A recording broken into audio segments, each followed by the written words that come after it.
కరీంనగర్ రాజకీయాల్లో మారుతున్న విలువల నేపథ్యంలో కేంద్ర మంత్రి బండి సంజయ్ కుమార్ వినూత్న ప్రయోగానికి శ్రీకారం చుట్టారు.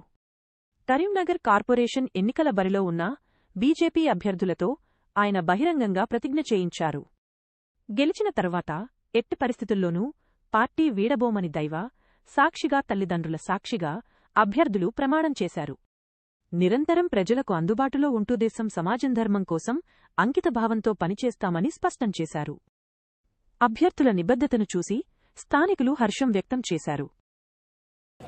గెలిచిన తర్వాత భారతీయ జనతా పార్టీలోనే కొనసాగుతానే తప్ప ఇతర పార్టీల్లోకి వెళ్లే ప్రసక్తే లేదని, నిరంతరము పార్టీ కోసం నిబద్ధతతో, నిజాయితీతో, అంకిత భావంతో పనిచేస్తానని దైవ సాక్షిగా, నాకు జన్మనిచ్చిన నా తల్లిదండ్రుల సాక్షిగా ప్రమాణం చేస్తున్నా.